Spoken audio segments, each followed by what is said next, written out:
Okay, so hello everyone, good afternoon. हाँ ना, ठीक है। आदाब, आदाब आपको आदाब, है ना। सलाम, नमस्ते, राम राम, जो भी जिसका रेस्पेक्टिव है, ठीक है। चलिए बेटा, तो लास्ट सेशन में हमने क्या था, parallelogram law of vector addition and triangular law of vector addition. आज हम करेंगे वेक्टर रेजोल्यूशन, और वेक्टर रेजोल्यूशन कहाँ पे काम में आएगा वो हम देखेंगे। Rectangular components of a vector, है ना, the resolution of a vector, resolution of a vector, और इसकी भाई प्रॉपर्टीज क्या है, इसकी एप्लीकेशंस क्या है, ठीक है। Resolution of a vectors into two rectangular component, ठीक है भैया। सबसे पहले तो हम फ्रेम ऑफ रेफरेंस लेते हैं और टू डायमेंशन का लेते हैं, एक्स एक्सिस और वाई एक्सिस। ये मेरे पास कोई एक वेक्टर है, ए वेक्टर, और ए वेक्टर के कोऑर्डिनेट्स क्या होंगे भाई, पॉइंट पी है, ओरिजिन वो है, और टर्मिनेटिंग पॉइंट क्या है, पी है। पी के कोऑर्डिनेट्स क्या होंगे बेटा, एक्स एंड वाई। कहता है एक्स और वाई के हमारे पास ये दो कंपोनेंट्स जो निकले थे ना, ये एक निकला था हमारे पास a cos theta if theta is the angle subtended here and this is a sin theta. ये a cos theta this is y and this is equals to x. x और y जो है ना, a cos theta और a sin theta, इन्हीं को हम क्या कहते हैं, रेक्टेंगुलर कंपोनेंट्स कहते हैं। कहता है क्या है सर, देख लो, बड़ी बात है, इसको तोड़ना आना चाहिए। रेक्टेंगुलर कंपोनेंट वेक्टर को तोड़ना आना चाहिए। अगर हमारे पास ये एक वेक्टर है, suppose that this is a vector and this is our B vector, ये हमारे पास बी वेक्टर है, दो वेक्टर है, और दोनों वेक्टर्स के बीच का जो एंगल है वो है थीटा। कितना एंगल है, थीटा। मैं आपको कहता हूं भैया कि एक वेक्टर को दूसरे वेक्टर के रेस्पेक्ट में तोड़ो, रिजॉल्व ए या resolve B vector with respect to A vector. B vector को तोड़ो किसके रेस्पेक्ट में, ए वेक्टर। कुछ नहीं करना भैया, जब तक आपको प्रैक्टिस नहीं होता है तब तक ऐसा कर लो कि भाई ए वेक्टर पर एक्स एक्सिस डॉट डाल दो और बी वेक्टर पर परपेंडिकुलरली वाई एक्सिस डाल दो, ऐसा। अरे परपेंडिकुलर कहां बन रहा है, वाई एक्सिस। अब ए के दो कंपोनेंट्स बनेंगे सर, ये रहेगा एक हमारे पास that is B sine theta, और ये रहेगा हमारे पास बी कॉस थीटा। अब बी कॉस थीटा जो है वो किसके पैरेलल है, ए वेक्टर के पैरेलल है, और बी साइन थीटा अगर देखा जाए तो ए वेक्टर के परपेंडिकुलर है। तो भैया अगर इसी को मैं दोबारा से तोड़ना चाहूं या इसी को इसी फिगर में तोड़ना चाहूं, हमारे पास ए वेक्टर ये है और ये है बी वेक्टर। अगर मैं बी वेक्टर को ए वेक्टर के रेस्पेक्ट में तोड़ूंगा तो कितने कंपोनेंट बनेंगे बी के, दो। रेक्टेंगुलर है ना, दो साइड से थी ना, तो दो कंपोनेंट बनेंगे, एक बनेगा कास कंपोनेंट और दूसरा बनेगा साइन कंपोनेंट। जो कास कंपोनेंट होगा वो पैरेलल होगा किसके, ए वेक्टर के। बी का कास कंपोनेंट जो होगा वो होगा ए वेक्टर के पैरेलल, और उसको लिखा जाएगा बी कॉस ऑफ थीटा। और बी का जो साइन कंपोनेंट होगा वो क्या होगा, perpendicular to A vector. B का जो साइन कंपोनेंट होगा वो होगा perpendicular to A vector, this can be written as B sine theta. यहां से मैं अगर बाई कंस्ट्रक्ट इसको पीछे की तरफ ड्रा करूं तो यहाँ पर कितना एंगल है, 90 डिग्री का। अब जरूरी नहीं है कि ये हमेशा ऐसे गिवन हो, ये हमेशा हमारे पास ऐसे भी गिवन हो सकता है। ये हमारे पास ए वेक्टर है और ये हमारे पास बी वेक्टर है, ऐसा। भाई रिजोल्व करो ए वेक्टर को बी वेक्टर के रेस्पेक्ट में, रिजोल्व करो ए वेक्टर को बी वेक्टर के रेस्पेक्ट में। हमारे पास एक वेक्टर ऐसे गिवन है, एक वेक्टर ऐसे गिवन है, दो वेक्टर है। कहता है A vector, resolve A vector with respect to B vector. A vector को तोड़ो किसके रेस्पेक्ट में भैया, बी वेक्टर के रेस्पेक्ट में। तो ए कितने कंपोनेंट में टूटेगा, दो। कौन कौन से कंपोनेंट में, साइन कंपोनेंट और कास कंपोनेंट। साइन कंपोनेंट कैसे रहेगा, बी के परपेंडिकुलर रहेगा। जो रिजोल्व करना दैट इज रिजॉल्विंग वेक्टर। यहाँ पर हमारे पास रिजॉल्विंग वेक्टर कौन सा है, ए है, और रिजॉल्व वेक्टर कौन सा है, बी है, ठीक है। तो यहाँ पर ए को रिजॉल्व करना है किसके रेस्पेक्ट में, बी के रेस्पेक्ट में। तो ए कितने कंपोनेंट में टूटेगा बेटा, दो कंपोनेंट में। कौन कौन सा? एक साइन कंपोनेंट और एक कास कंपोनेंट। ये सबसे मेन चीज है। एक टूटेगा साइन कंपोनेंट में और दूसरा टूटेगा कास कंपोनेंट। जो साइन कंपोनेंट में टूटेगा वो कंपोनेंट कैसा होगा? Perpendicular to resolving vector. Perpendicular to, और रिजॉल्व कौन कर रहा है? बी कर रहा है। तो भैया ए का एक साइन कंपोनेंट होगा ऐसा, this is A sine theta, और ए का एक कास कंपोनेंट होगा जो पैरेलल होगा किसके? बी के, ए कॉस थीटा। ये रहेंगे ए के दो वेक्टर्स जो किसके रेस्पेक्ट में टूटे? बी के रेस्पेक्ट में। अगर अब मैं कहूं कि भैया बी को तोड़ो ए के रेस्पेक्ट में, इसी डायग्राम में बी को तोड़ो ए के रेस्पेक्ट में, बी वेक्टर को तोड़ो ए वेक्टर के रेस्पेक्ट में, तो बी वेक्टर को जब ए वेक्टर के रेस्पेक्ट में तोड़ोगे तो बी के कितने कंपोनेंट बनेंगे? दो। कौन कौन सा? कास कंपोनेंट और साइन कंपोनेंट। कास कंपोनेंट कैसा रहेगा? ए के पैरेलल, और साइन कंपोनेंट कैसे रहेगा? ए के परपेंडिकुलर। तो सर ए के पैरेलल रहेगा ऐसा, ये, और ए के परपेंडिकुलर रहेगा ऐसा, ये ऊपर की तरफ, ये। तो ये रहेगा हमारे पास B sine theta, sorry that is A sine theta, नहीं कौन टूट रहा भाई? बी टूट रहा ना ए के रिस्पेक्ट में, sorry, B sine theta and this is B cos theta. Main चीज यही है, क्योंकि हर जगह पर जब भी ज्योमेट्रिकल फिगर आएगी आपको यही वेक्टर्स को तोड़ना है। और रेक्टेंगुलर कंपोनेंट्स क्या है सर? ये एक्स और वाई है। एक्स का वैल्यू कितना था? ए कॉस थीटा था, और वाई का वैल्यू कितना था? ए साइन थीटा था। तो जब एक वेक्टर को दूसरे वेक्टर के रेस्पेक्ट में तोड़ोगे तो उसके हमेशा कितने कंपोनेंट को देंगे? दो। ठीक है, the vector resolves into two rectangular components, and that is sine component and cos component. और sine component always perpendicular to the resolving vector, always perpendicular to the resolving vector, and cos component always parallel to the resolving vector. ठीक है भैया, दो vectors हमारे पास बनेंगे resolve होने के बाद। एक बनेगा हमारे पास कौन सा बेटा? Sign component. साइन कंपोनेंट जो होगा वो किसके परपेंडिकुलर होगा? साइन कंपोनेंट हमेशा परपेंडिकुलर होगा टू द किसके? Resolving, R S O L V I N G, resolving vector. और दूसरा रहेगा sir cos component. Cos component किसके? पैरेलल रहेगा। क्या रहेगा? Parallel to the resolving vector, R S O L V I N G, resolving vector. क्या confirm है? Clear है? क्लियर है? जब एक वेक्टर दूसरे वेक्टर के रिस्पेक्ट में टूटेगा तो कितने कंपोनेंट टूटेंगे बेटा? दो कंपोनेंट टूटेंगे। दो कंपोनेंट कौन कौन से होंगे? एक होगा सर साइन कंपोनेंट और दूसरा होगा कास कंपोनेंट। साइन कंपोनेंट जो होगा वो हमेशा परपेंडिकुलर होगा रिजॉल्विंग वेक्टर के, और कास कंपोनेंट जो होगा वो होगा parallel to the resolving vector. Clear है? एप्लीकेशन की तरफ बढ़े। और भाई ये इतना सा टॉपिक नहीं है, बहुत लंबा टॉपिक है और बहुत इंटरेस्टिंग है, बहुत सिंपल भी है। ठीक है, बहुत ही ज्यादा सिंपल है, लेकिन इसकी एप्लीकेशन इतनी ज्यादा आपको आगे मिलेगी। हर क्वेश्चन में लगभग लगभग यही वेक्टर्स यूज होंगे, 11th में भी और 12th में भी। ठीक है, तो resolution of a vector, resolution of a vector state that the breaking down of a vector, breakdown of a vector into two rectangular components, that is known as resolution of a vector। एक vector का दो components में टूटने को ही हम क्या कहते हैं? Resolving vector, resolution of a vector कहते हैं। ठीक है भैया, चलो इसकी एप्लीकेशन करते। पहली है वॉकिंग, पहली है एप्लीकेशन वॉक। कैसे वॉक करते हैं भैया? वॉक कैसे करते हैं? रेजोल्यूशन ऑफ ए वेक्टर की पहली एप्लीकेशन वॉकिंग। ठीक है, वॉकिंग। वॉकिंग जब भी करते हैं ध्यान देना, अब थोड़ा थोड़ा सा फिजिक्स अपना चेहरा दिखाएगी यहाँ पर, थोड़ा थोड़ा सा झांक रही है फिजिक्स। देखो क्या होता है। Suppose that this is a ground, ये आपके पास क्या है बेटा? ये आपका ग्राउंड है। जब भी आप चलते हो, जब भी आप चलते हो तो चलते वक्त अपने पाँव का ये देखो जरा, महसूस करो इसको। जब भी आपका पाँव चलता है ना तो आपके पाँव का ऐसे पीछे की तरफ पुश लगता है, पीछे की तरफ पुश लगता है और आप आगे निकलते हो। भाई आपका पाँव पूरा पीछे की तरफ पुश नहीं लगाता, वो एक एंगल पे पुश लगाता है, किसी एक सर्टेन एंगल पर पुश लगाता है। भाई आपका पाँव जो है, सपोज दैट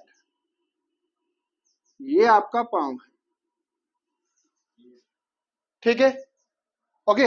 और भाई ये किसी एंगल पर पुश लगाता है, आपको जो आगे से है पंजा है ना, वो एक एंगल पर फोर्स लगाता है, this is the applied force. और किसी सर्टन एंगल पर फोर्स लगा रहा है भाई, किसी सर्टन एंगल पर फोर्स लगा रहा है, and let us suppose that angle is theta, that angle is theta. वो एंगल कितना है? थीटा है। अब भाई हमें ये पता है, नाइन्थ में आपने पढ़ा होगा, अभी हमने नहीं पढ़ा, हम आगे पढ़ेंगे इसके बारे में। For every action there is equal and opposite. आप किसी को चांटा मारते हो तो वो भी उठ के आपको चांटा मारेगा। अगर सूजल और इसके बीच में लड़ाई हो जाए, है ना, सूजल और आर्यन के बीच में, तो कौन जीतेगा? पता नहीं कौन जीतेगा, लेकिन जो भी जीतेगा बहुत मुश्किल से जीतेगा, है ना। ठीक है, तो क्या होगा यहाँ पे, क्या होगा, नॉर्मल रिएक्शन लगेगा। For every action there is equal and opposite reaction. ये होगा रिएक्शन किसका? अगर आप फोर्स लगाते हो ग्राउंड पर, तो ग्राउंड पर भी आप बराबर फोर्स लगाएगा आपके ऊपर। और ग्राउंड के साथ ये जो एंगल बनेगा, ये एंगल भी कितना बनेगा बेटा? थीटा ही बनेगा। क्यों? फॉर अरे vertical opposite angle, alternate angle नहीं बन रहे, वर्टिकल ऑपोजिट एंगल बन रहे। ठीक है, अब मैं कहता हूं बेटा देखो, now resolve R vector into two rectangular with respect to ground. R को रिजॉल्व कीजिए किसके रिस्पेक्ट में? ग्राउंड के रिस्पेक्ट। भाई यही होगा, कभी ग्राउंड के रिस्पेक्ट में टूटेगा, कभी वॉल के रिस्पेक्ट में टूटेगा, कभी किसके रिस्पेक्ट में। जब आर को ग्राउंड के रिस्पेक्ट में तोड़ोगे तो कितने कंपोनेंट टूटेगा? आर दो कंपोनेंट में। आर कितने कंपोनेंट में टूटेगा? दो कंपोनेंट में टूटेगा। और दो कंपोनेंट कौन कौन से होंगे सर? एक साइन कंपोनेंट होगा और दूसरा कास कंपोनेंट। आर का साइन कंपोनेंट कहां पर होगा? Perpendicular to the ground. और आर का cos component parallel to the ground. तो भैया देखो, आर का कास कंपोनेंट होता है सर ये आर कास ऑफ थीटा, और आर का साइन कंपोनेंट जो टूटा वो रहा परपेंडिकुलर टू ग्राउंड सर ये, this is R sine theta. हमारा कुछ वेट है m, और हमारे ऊपर कोई ग्रेविटी लग रही है, तो mg एक फोर्स है जो नीचे की तरफ लग रही है, और इस फोर्स को कौन बैलेंस कर रहा है? ठीक है, mg is equals to R sine theta, क्योंकि दोनों वेक्टर्स एक दूसरे के ऑपोजिट डायरेक्शन में लगे। ये फोर्स है ना, force due to gravity F vector, और ये किस तरफ है? नीचे की तरफ है। आर क्या है? आर साइन थीटा एक वेक्टर है जो परपेंडिकुलर दिशा में है। आर एक वेक्टर क्वांटिटी है, फोर्स का ही नॉर्मल डायरेक्शन है ना ये। ठीक है, तो भैया mg को कौन बैलेंस कर रहा है? R sine theta. तो हम अगर खड़े हैं ना, तो हमारे जो चलते चलते अगर हम खड़े रहते हैं ना, तो हमारा आर साइन थीटा हमें बैलेंस करके रखता है, खड़े खड़े होने में मदद करता है। अब आर कास थीटा को पीछे की तरफ कोई अपोज कर रहा है? कोई एक वेक्टर ऐसा गिना दो, कोई एक मतलब नेचर का कोई एक ऐसी फोर्स गिना दो जो आर साइन कास थीटा को यहाँ पे पीछे की तरफ अपोज कर रही हो। ऐसी कोई भी फोर्स नहीं है, अभी ऐसी कोई भी फोर्स नहीं है। तो ये आर कास थीटा को अपोज करने वाला कोई नहीं है, और इसका डायरेक्शन है फॉरवर्ड, इसीलिए इंसान आगे की तरफ जाता है। ठीक है, so R cos theta is responsible for what? Forward motion, forward motion of a person. Here r sin theta is balanced by mg, that is weight of the person, that is weight of the person. But r cos theta is responsible for what? For the forward motion of a person. Confirm? Clear? Okay. The next application is, इससे देख लेना यार, सुन। दूसरा application क्या है बेटा? देखो दूसरा एप्लीकेशन क्या है ना, अब मैं आपको एक चीज बताते हैं। सपोज दैट नेहा, ये बैग है, ये एक बैग है, और किसका बैग है भाई? नहीं, नेहा का बैग नहीं है। ठीक है, ये एक बैग है, और ये बैग है, मानकर चलो सर ये बैग है कितना भाई? मान के चलो ये है 30 kg का बैग राइस। ठीक है, राइस 30 किलो का बैग। मम्मा नेहा को आवाज देते हैं, बच्चा जाओ बैग को लेके आओ। क्या 30 किलो का बैग नेहा कैसे लेगी? क्या इसे पुश करेगी या पुल करेगी? पुश या पुल, बैग तो सेम है। पुश पुश क्यों नहीं करेगी? पुश होगा ही, ज्यादा फोर्स लगेगी, लेकिन दैट इज मच डिफिकल्ट। ठीक है भैया, देखो पुल करेगी, so pulling is much easier than pushing. Why? Pulling is much easier than pushing. Push करना डिफिकल्ट रहता है एज कंपेयर टू पुल करना। क्यों? है ना? अगेन वही रेजोल्यूशन ऑफ ए वेक्टर ही है इसके लिए भी। ठीक है, इसके लिए भी कौन रिस्पॉन्सिबल है? Resolution of a vector. So second application क्या है रेजोल्यूशन ऑफ अ वेक्टर? कहता है pulling is much easier than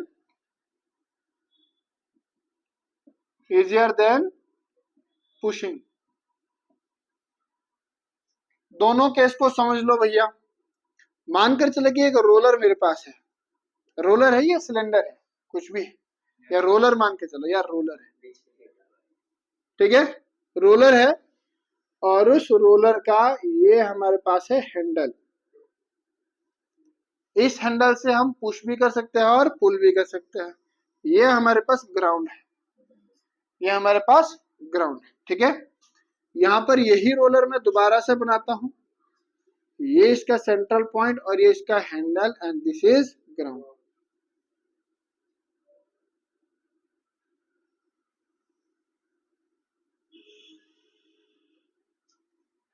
ठीक है, एक केस में मैं इसको पुश करता हूं और दूसरे केस में मैं इसको पुल करता हूं। इसका mg जो है, इसका कुछ न कुछ मास होगा सर, m मास, और mg जो है सीधा सीधा कहां की तरफ है? Towards the centre of the earth. mg नीचे की तरफ। यहां पर भी अगर हम देखें mg नीचे की तरफ। एक जगह पे हम पुश करते हैं और दूसरी जगह पे पुल करते हैं, होता क्या है देखते हैं। यहां पर मैं इसको पुल कर देता हूं,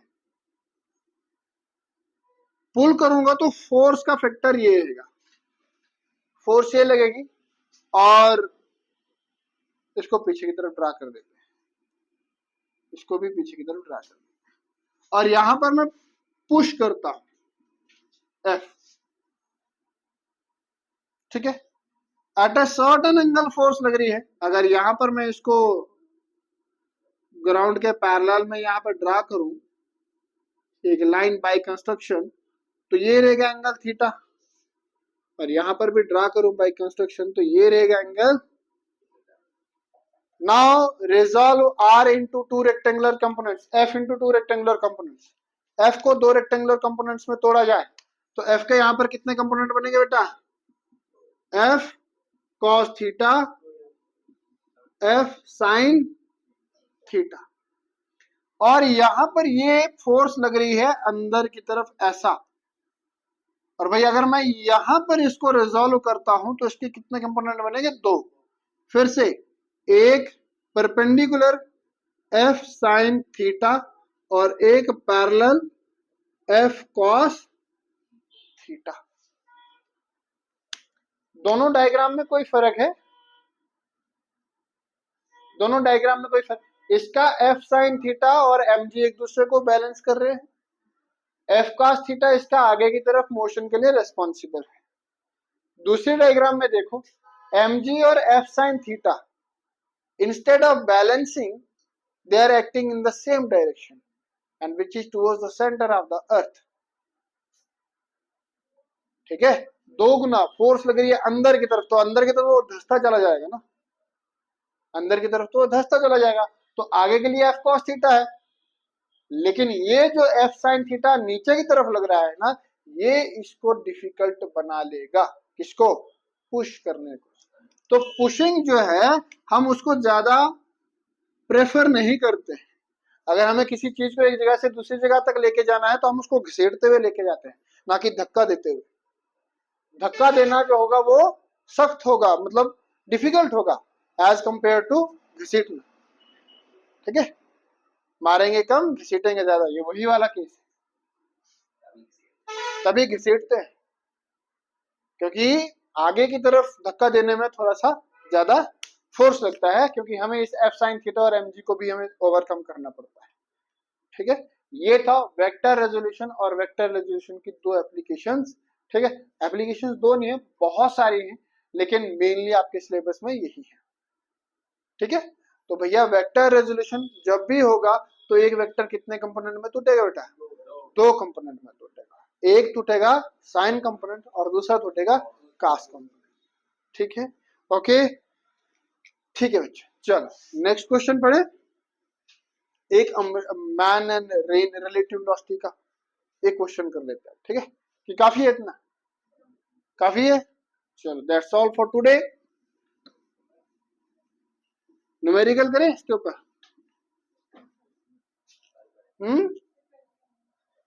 कल करेंगे,